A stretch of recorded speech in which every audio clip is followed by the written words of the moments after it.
প্রিয় দর্শক, আসসালামু আলাইকুম। নতুন আরেকটি ভিডিওতে আপনাদের সকলকে স্বাগত জানাচ্ছি। আমি নাজমুল সাকিব।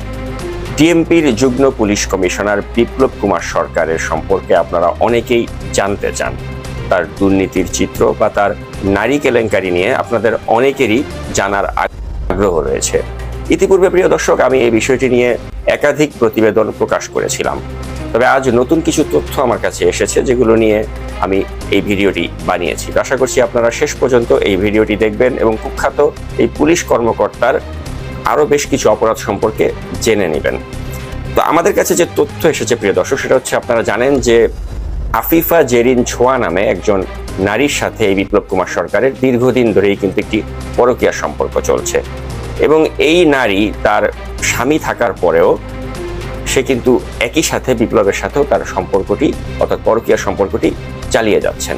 এবং বিনিময়ে বিপ্লবের থেকে তিনি নানা সময় নানা ধরনের উপহার নিয়ে যাচ্ছেন। এবং তারই একটি উদাহরণ আমাদের কাছে এসেছে, অর্থাৎ একটি মার্সিডিজ বেঞ্জের একটি এসইউভি গাড়ি বিপ্লব কুমার সরকার এই ছোয়াকে উপহার দিয়েছেন। এবং নির্লজ্জের মতো ছোয়া এই গাড়িটির সামনে দাঁড়িয়ে ছবি তুলেছেন এবং সেটি তার ফেসবুকে পোস্টও করেছেন। আপনারা নিশ্চয়ই স্ক্রিনে দেখতে পাচ্ছেন প্রিয় দর্শক, এই যে মার্সিডিজ গাড়িটি, এটি প্রায় 2 কোটি টাকা মূল্যের একটি গাড়ি। এই গাড়িটি এই পরকীয়া প্রেমিকা ছোয়াকে বিপ্লব কুমার সরকার উপহার দিয়েছেন। এবং আমরা যখন এই ছোঁয়ার সাথে বিপ্লবের সম্পর্ক নিয়ে একটি প্রতিবেদন ইতিপূর্বে করেছিলাম, তখন বিপ্লবের পক্ষ থেকে দাবি করা হচ্ছিল যে এই নারী নাকি সম্পর্কে তার বোনের মতো, অর্থাৎ তাদের একটা ভাই বোনের একটি পবিত্র সম্পর্ক, সেটাকে নাকি আমরা কলঙ্কিত করার চেষ্টা করছি, যা সম্পূর্ণরূপে ডাহা মিথ্যা। এই সম্পর্কে, অর্থাৎ অবৈধ সম্পর্কটাকে নিয়ে এই ছোঁয়ার স্বামী তিনি অত্যন্ত বিব্রত এবং তিনি এটা নিয়ে স্বরাষ্ট্রমন্ত্রীর কাছেও তিনি বিচার দিয়েছেন। এবং তার স্ত্রীকে তিনি বিপ্লবের কাছ থেকে সরাবার জন্য এমন কোনো জায়গায় নেই যেখানে তিনি যাননি। কিন্তু যেহেতু স্বরাষ্ট্রমন্ত্রী তাহাজ্জুমান খান কামাল তার সাথে বিপ্লব কুমার সরকারের একটা সময় খুব ভালো একটি সখ্যতা ছিল, সে কারণে বিপ্লবের বিরুদ্ধে কিন্তু কোনো ধরনেরই অ্যাকশন নেওয়া হয়নি।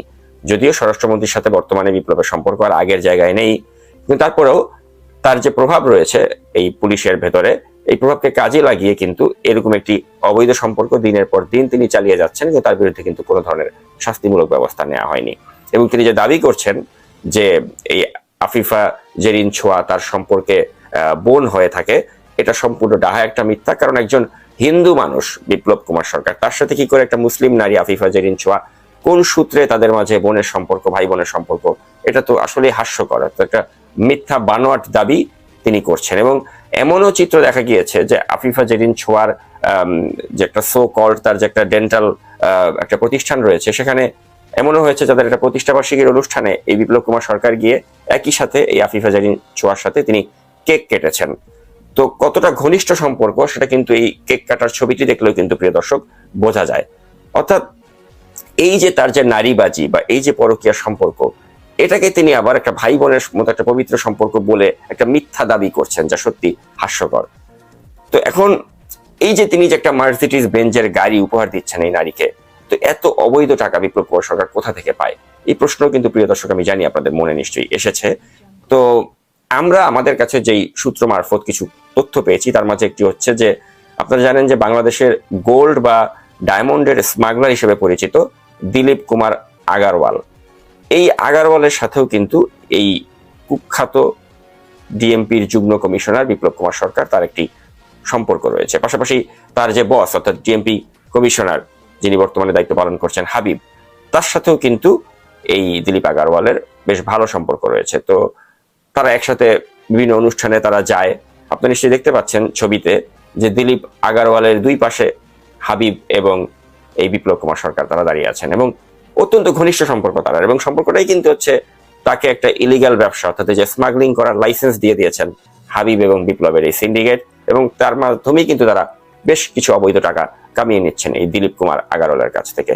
এবং শুধু কি তাই, আপনারা শুনলে অবাক হবেন যে পুলিশ সার্ভিস অ্যাসোসিয়েশন, এদের যে একটা অভিষেক অনুষ্ঠান প্রতি বছর হয়ে থাকে, এই অভিষেক অনুষ্ঠানের নামেও কিন্তু এবছর যেটা হলো একটা ন্যাক্কারজনক কাজ হলো, যেটার নামে একটা বিশাল চাঁদাবাজি হয়েছে। এবং এই চাঁদাবাজিকে নেতৃত্ব দিয়েছেন বর্তমানে অতিরিক্ত আইজিপি মনিরুল ইসলাম, যিনি এই পুলিশ সার্ভিস অ্যাসোসিয়েশনের সভাপতির দায়িত্ব পালন করছেন।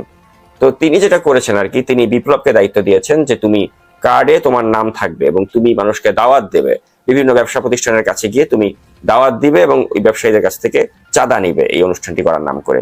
এবং এই মনিরুল ইসলামের পরামর্শ মতো বিপ্লব কুমার কিন্তু তাই করলো।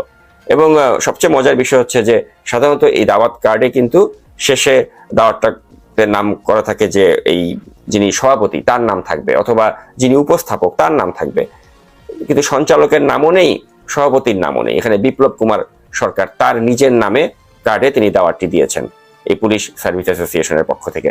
তো যেটাও কিন্তু একটা আসলে এই সংগঠনটি কিন্তু একটা নিয়ম বহির্ভূত কাজ তিনি এর মাধ্যমে করেছেন। তো এটা জাস্ট করার একটাই কারণ যে তিনি কার্ডে নিজের নামটি দিয়ে বিভিন্ন ব্যবসায়ীর কাছে যখন তিনি গিয়েছেন সেই ব্যবসায়ীদের কাছ থেকে তিনি টাকা আদায় করতে তার জন্য এটা একটু সুবিধাজনক হয়েছে। এবং বিভিন্ন ব্যবসায়ীর কাছ থেকে কিন্তু এই অনুষ্ঠানের নাম করে তিনি কিন্তু শত শত কোটি টাকা আদায় করেছেন, যার একটি উল্লেখযোগ্য অংশ এই মনিরুল ইসলামের পকেটেও গিয়েছে, পাশাপাশি এই উল্লেখযোগ্য অংশ বিপ্লব কুমার সরকার তিনি তার নিজের কাছেও রেখে দিয়েছেন। এবং এই অনুষ্ঠানের জন্য তারা কিন্তু গাজীপুরের সাবেক মেয়র যে জাহাঙ্গীর আলম, আপনারা জানেন যে জাহাঙ্গীর আলম কিন্তু বর্তমানে অনেক সমস্যায় জর্জরিত, নানা ধরনের মামলা বা নানা ধরনের অপকর্ম আড়াল করার জন্য তিনি বিভিন্ন পুলিশ সদস্যদেরকে টাকা দিয়ে থাকছেন। তো এই জাহাঙ্গীর আলমকেও কিন্তু এই বিপ্লব কুমার সরকার মনিরুলের সাথেই দেখা করাবার নাম করে নিয়ে এসেছিলেন এবং নিয়ে এসে বলেছেন যে মনিরুল স্যার আপনাকে অনেক ধরনের বিপদ থেকে বাঁচিয়ে দেবে, যত ধরনের প্রশাসনিক সাহায্য আপনার লাগবে, আইনি সাহায্য লাগবে বা পুলিশ কেন্দ্রিক যত সাহায্য লাগবে এটাই এই মনিরুল স্যার আপনাকে করে দেবে, আপনি একটা ভালো অঙ্কের টাকা আমাদেরকে ডোনেশন করুন। তো এই কথা বলে তিনি কিন্তু এই জাহাঙ্গীর আলমকে নিয়ে আসলেন এবং তাদের এই যে একসাথে ছবি আপনারা দেখতে পাচ্ছেন প্রিয় দর্শক। তো এই পুলিশ সার্ভিস অ্যাসোসিয়েশনের অভিষেক অনুষ্ঠানের নাম করে এই এক জাহাঙ্গীর আলমের কাছ থেকে কিন্তু কয়েক কোটি টাকা চাঁদা কালেক্ট করেছিলেন এই মনিরুল ইসলাম এবং বিপ্লব কুমার সরকার। তো এখন এই যে নানাভাবে যে টাকা কালেক্ট করছেন এই বিপ্লব কুমার সরকার, তিনি কিন্তু একটা সময় ছিল প্রতিদিনই সন্ধ্যার সময় গিয়ে স্বরাষ্ট্রমন্ত্রী আসাদুজ্জামান খান কামাল তার কাছে তিনি পড়ে থাকতেন এবং নানা ধরনের বিষয় নিয়ে তদবির করতেন। এখন তিনি প্রকাশ্যে বলেন যে আমার এখন আর স্বরাষ্ট্রমন্ত্রীকে লাগে না, অর্থাৎ এতটাই ধৃষ্টতা এখন এই বিপ্লব কুমার সরকারের হয়ে গিয়েছে। এবং এই ধৃষ্টতাটি হওয়ার পিছনে একটা কারণ আছে, কারণটা হচ্ছে যে 28 অক্টোবরের যে একটি ন্যাক্কারজনক ঘটনা তারা ঘটিয়ে বিএনপির যে আন্দোলনটাকে দমিয়ে দিয়েছিল ডামি নির্বাচনের আগে, সেটার কিন্তু অন্যতম কুশীলব ছিল এই বিপ্লব কুমার সরকার। জামাতে ইসলামীকে অনুমতি দেওয়ার কোনো সুযোগই নেই। জামাতে ইসলামী একটি যুদ্ধাপরাধের দায়ে অভিযুক্ত একটি দল। জামাতে ইসলামীর রাজনৈতিক যে নিবন্ধন মহামান্য হাইকোর্টের নির্দেশে আমাদের যে নির্বাচন কমিশন রয়েছে, নির্বাচন কমিশন তাদের নিবন্ধন বাতিল করেছে। জামাতে ইসলামী তার শীর্ষস্থানীয় নেতৃবৃন্দের বিরুদ্ধে যুদ্ধাপরাধের অভিযোগ এনে সেটি প্রমাণিত হয়ে মৃত্যুদণ্ডে দণ্ডিত করে সাজা কার্যকর করা হয়েছে। এবং জামাতে ইসলামীর যে পূর্বাপর ইতিহাস, সেটি নাশকতার ইতিহাস। জামাতে ইসলামী হচ্ছে সেই রাজনৈতিক দল দাবি করছে যারা মুক্তিযুদ্ধে এই দেশের জনগণের বিরুদ্ধে কাজ করছিল, এই দেশের জনগণকে হত্যা করেছে। কাজে জামাতে ইসলামী হচ্ছে স্বাধীনতা বিরোধী দল। জাতীয় ইসলামী 12-13 সালে আমাদের পুলিশকে পিটিয়ে আহত করেছে, রক্তাক্ত করেছে, হত্যা করেছে। জামায়াতে ইসলামী ইতিহাস হচ্ছে এই দেশের মানুষকে হত্যা করার ইতিহাস, আগুন দিয়ে পুড়িয়ে মারার ইতিহাস। জামায়াতে ইসলামের বিরুদ্ধে আমাদের একেবারে জিরো টলারেন্স নীতি রয়েছে। জামাতকে ঢাকা শহরের কোনো জায়গায় সভা সমাবেশের অনুমতি দেওয়া হবে না। আর যদি সভা সমাবেশের অনুমতি ছাড়া কোনো ধরনের সভা সমাবেশ করার দুঃসাহস তারা দেখায়, আইন তার আপন গতিতে চলবে। আপনারা জানেন জামায়াতে ইসলাম এরা কিন্তু নিষিদ্ধ কোনো দল নয়, এদের হয়তো নিবন্ধন বাতিল হয়েছে, তারা নির্বাচনে অংশ নিতে পারবে না, কিন্তু বাংলাদেশের রাজনীতি করার অধিকার কিন্তু জামায়াতে ইসলামের রয়েছে।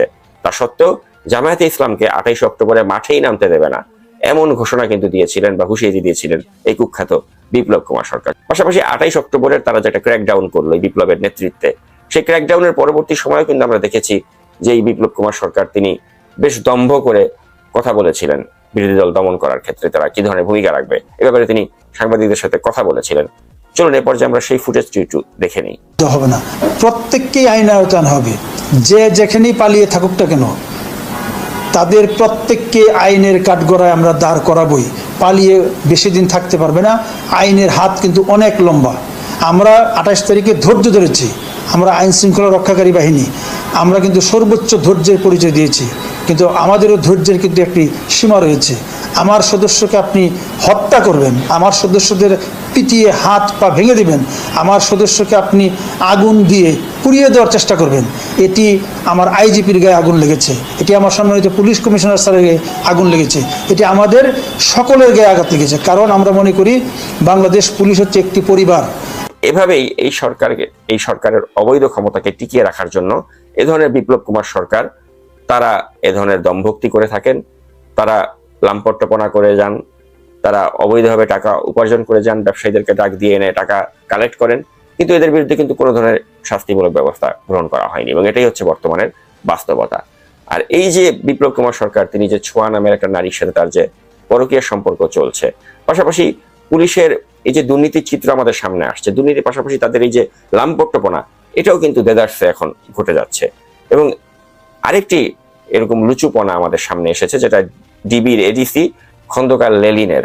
এবং এই যে ছবিগুলো আপনারা দেখতে পাচ্ছেন স্ক্রিনে, এটা হচ্ছে এই ডিবির এডিসি খন্দকার লেলিনের। তিনি গোয়েন্দা পুলিশের একজন এডিসি, পাশাপাশি তিনি নাট্যচর্চা এবং অভিনয়ের সাথে জড়িত এবং ঢাকা বিশ্ববিদ্যালয়ের থিয়েটার অ্যান্ড পারফরমেন্স স্টাডিজ বিভাগে পড়াশোনা করা অবস্থাতেই তিনি অনেক উঠতি মডেল এবং অভিনেত্রীদের প্রেমের ফাঁদে ফেলেছিলেন। আর এখন পুলিশের ক্ষমতা কাজে লাগিয়ে তিনি অনেক নারীর সাথে এ ধরনের কার্যকলাপ করে যাচ্ছেন। তো যার কিছু ছবি আমাদের কাছে এসেছে, যা আপনারা দেখছেন। তো এই হচ্ছে প্রিয় দর্শক আমাদের এই পুলিশ বাহিনীর বর্তমান অবস্থা, যে এই বিপ্লবের মতো পুলিশ বা এই লেলিনের মতো পুলিশ তারা নানা ধরনের নারীদেরকে তারা প্রেমের ফাঁদে ফেলছেন, তারা পরকীয়া সম্পর্ক করছেন। বিপ্লব তো একটা নারীকে মার্সিডিজ বেঞ্জের একটি গাড়ি তিনি উপহার দিয়ে দিয়েছেন। তো এই হচ্ছে তাদের অবস্থা, তারা অবৈধভাবে টাকা উপার্জন করছে, তারা নারীদের সাথে লাম্পট্যপনা করছে। তো এই পুলিশ এরা জনগণের রক্ষক না হয়ে এরা ভক্ষকের ভূমিকাই কিন্তু বর্তমানে পালন করে চলেছে, যেটা আমাদের জাতি হিসেবে অত্যন্ত লজ্জার এবং বেদনাদায়ক। তো প্রিয় দর্শক, এই যে তথ্যগুলো বিপ্লব সম্পর্কে আমার কাছে এসেছিল বা লেনিনের সম্পর্কে এসেছিল, সেগুলোই আপনাদেরকে জানাবার উদ্দেশ্যে আজকের এই ভিডিওটি করা। ততক্ষণ আমার সাথে থাকার জন্য অসংখ্য ধন্যবাদ জানিয়ে আজকের মতো বিদায় নিচ্ছি। আল্লাহ হাফেজ।